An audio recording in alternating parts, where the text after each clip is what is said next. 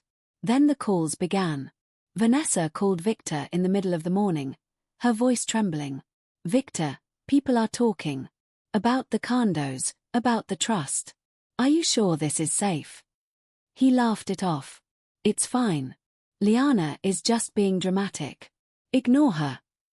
She didn't. She hung up and texted Adrian directly.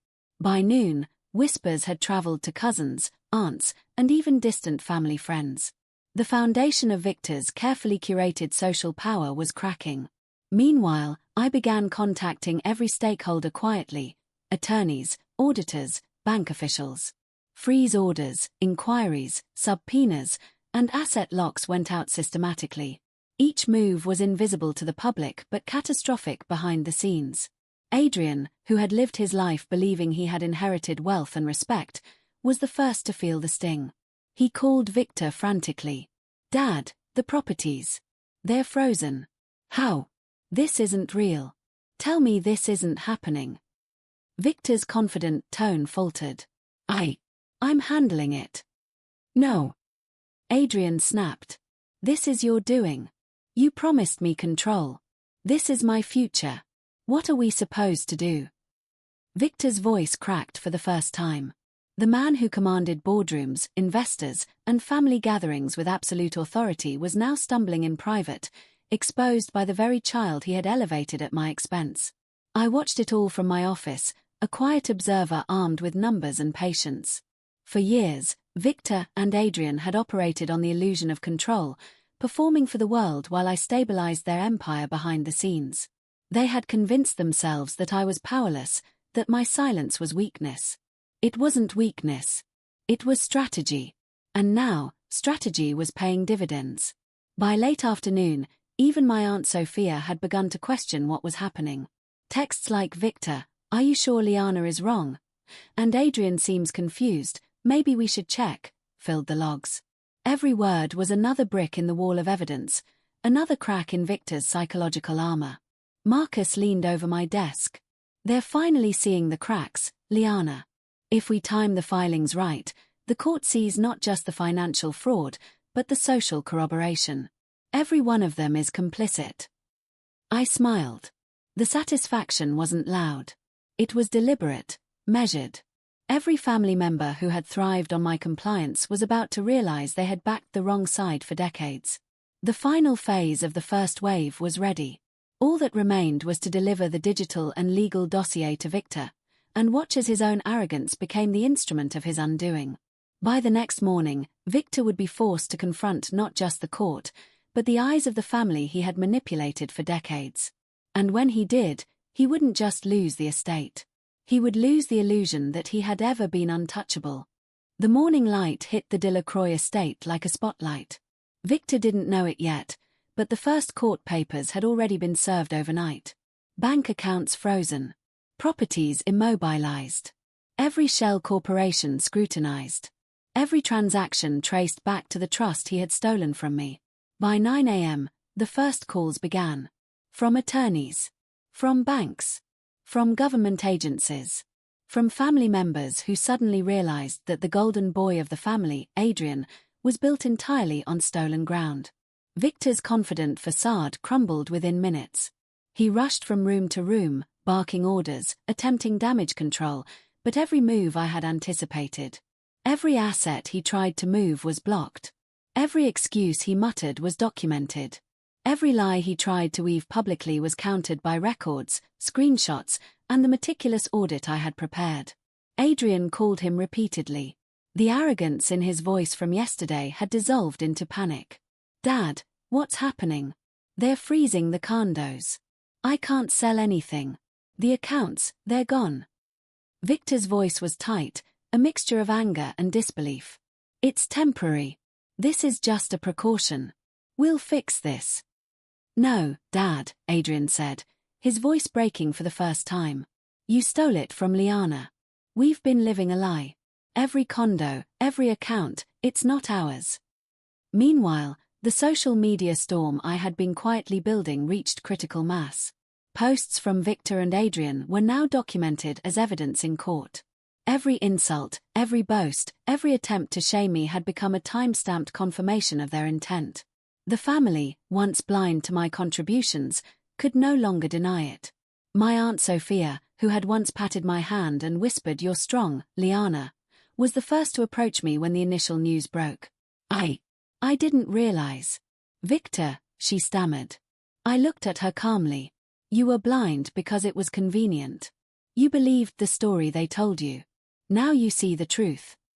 By noon, Marcus and I were in the courtroom presenting the evidence.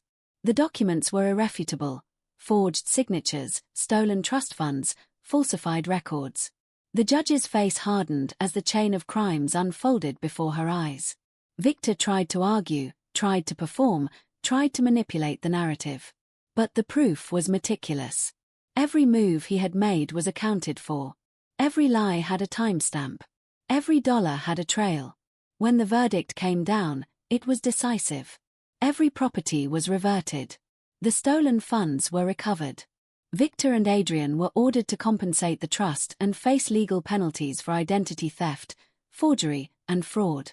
The Delacroix estate was liquidated to pay restitution. Luxury cars, private clubs, vacations, they were all repossessed. For decades, they had performed for appearances, believing their wealth insulated them. Now, every illusion had been stripped away. I didn't take the estates. I didn't need them. Instead, I converted the recovered funds into a foundation. A place to help children exploited financially by guardians, the forgotten victims of people like Victor. Every dollar that had been stolen for Adrian's comfort now built stability for someone truly in need. Standing in the foundation's office, I finally allowed myself a breath. The anger was still there, but it wasn't loud or frantic. It was calm, clinical, purposeful. Years of manipulation, deceit, and exploitation had finally been accounted for. Victor's name became a cautionary tale.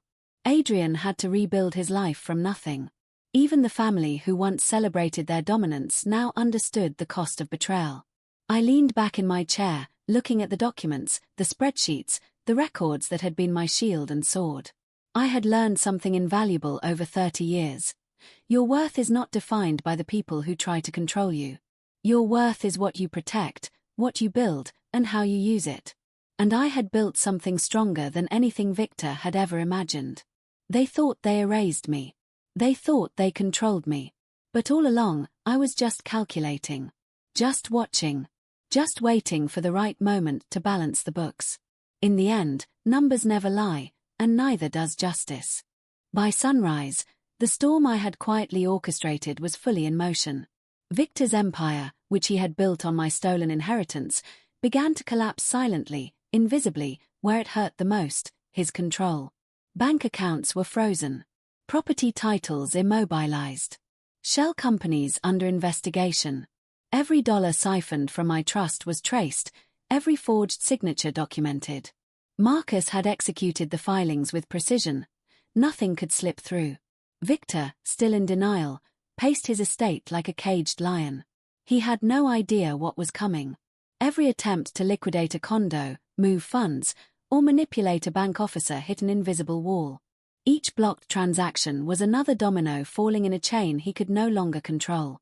Adrian, who had lived his life believing in an undeserved inheritance, was the first to feel panic.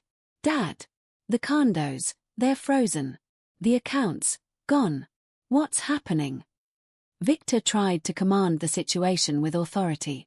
It's temporary. I can fix this. No. Adrian's voice cracked. Everything we thought we had, it's gone. Liana was right. We've been living a lie. Meanwhile, I observed silently, reviewing my spreadsheets.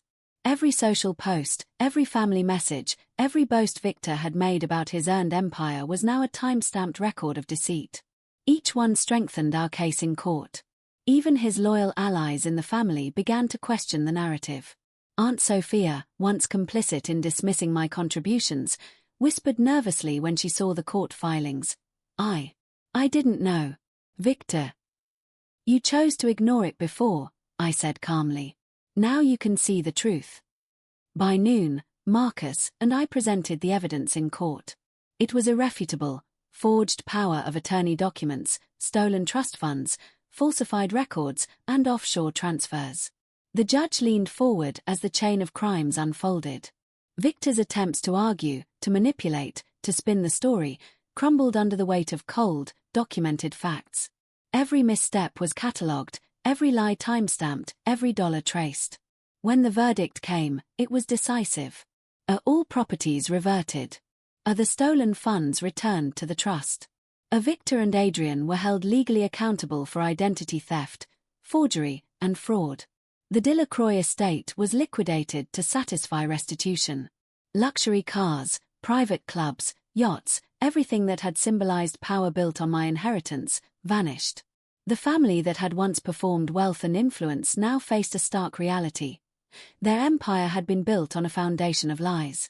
I did not take the estates. I did not need them. Instead, the funds were converted into the Eleanor Foundation, dedicated to children exploited financially by guardians, the forgotten victims of people like Victor. Every dollar stolen for Adrian's comfort now secured stability for someone truly deserving. Standing in the Foundation's office, I finally exhaled. The anger wasn't loud. It wasn't frantic. It was clinical, deliberate, and precise. The accounting of decades of betrayal had been completed. Victor's name became a cautionary tale. Adrian faced the consequences of living on stolen wealth.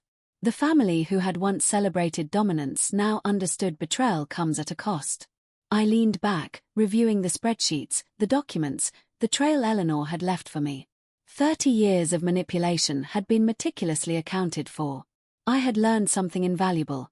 Your worth isn't defined by the people who try to control you. It's what you protect, what you build, and how you use it.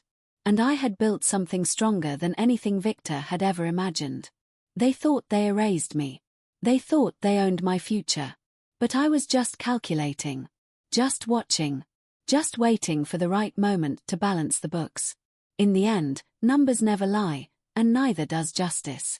Months had passed since the court's decision, but the echoes of Victor's collapse still reverberated through Miami's social and financial circles.